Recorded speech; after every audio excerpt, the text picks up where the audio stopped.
காதல், கல்யாணம் என தென்றல் காற்று வீசிக் கொண்டிருந்த நடிகர் தனுஷ் ஐஸ்வர்யாவின் வாழ்க்கையில் விவாகரத்து என்னும் புயல் காற்று வீசி ஓய்ந்து முடிந்தது.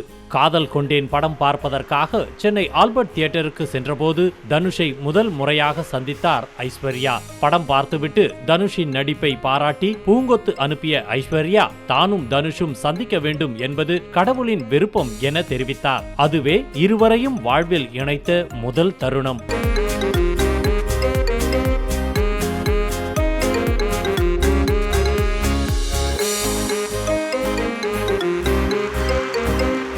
ஐஸ்வர்யா அனுப்பிய பூங்கொத்திற்காக அவருக்கு போன் செய்து நன்றி கூறினார் தனுஷ்.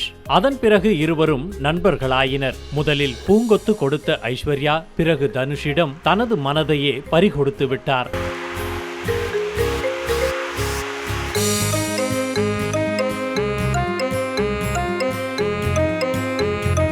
இவர்களது காதலுக்கு ரஜினி முதலில் சிகப்பு கொடி காட்டியதாக கூறப்பட்டது. ஆனால் ஐஸ்வர்யா பிடிவாதமாக இருந்ததால் ரஜினியின் மனம் மாறி இருவருக்கும் திருமணம் செய்து வைக்க ஒப்புக்கொண்டதாக சொல்லப்பட்டது. இதனைத் தொடர்ந்து கடந்த 2004ஆம் ஆண்டு நவம்பர் 18ஆம் தேதி இவர்களது திருமணம் சென்னையில் கோலாகலமாக நடைபெற்றது.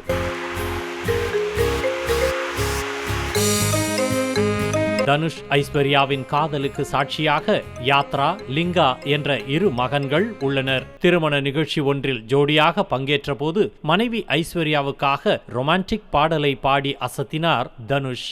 திருமண பந்தத்தில் மட்டுமின்றி கேரியரிலும் இருவரும் இணைந்தே வளர்ந்தனர். அதற்கு உதாரணம் ஐஸ்வர்யா இயக்கத்தில் தனுஷ் நடித்த 3 திரைப்படம்.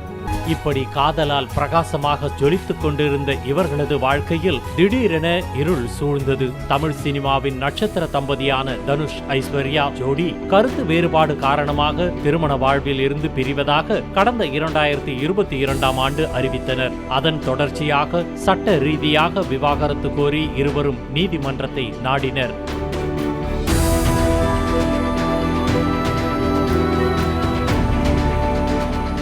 இதற்கிடையே உடல் நலம் பாதிக்கப்பட்ட நடிகர் ரஜினிகாந்த் மருத்துவமனையில் அனுமதிக்கப்பட்ட போது தனுஷ் நேரில் சென்று நலம் விசாரித்ததாகவும் அப்போது ரஜினி வற்புறுத்தி கேட்டுக்கொண்டதால் தனுஷ் மீண்டும் ஐஸ்வர்யாவுடன் சேர்ந்து வாழ முடிவு செய்துவிட்டதாகவும் தகவல் வெளியானது.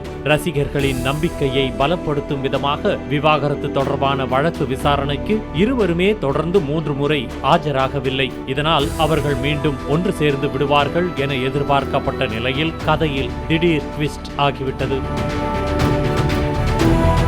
விவாகரத்து வழக்கில் தீர்ப்பு வழங்கிய சென்னை குடும்ப நல நீதிமன்றம் ஐஸ்வர்யாவுக்கு விவாகரத்து வழங்குவதாகவும் கடந்த 2004ஆம் ஆண்டு நவம்பர் 18ஆம் தேதி நடைபெற்ற திருமண பதிவை ரத்து செய்வதாகவும் உத்தரவிட்டார். இதன் மூலம் அவர்களது 20 ஆண்டு கால திருமண வாழ்க்கை முடிவுக்கு வந்தது.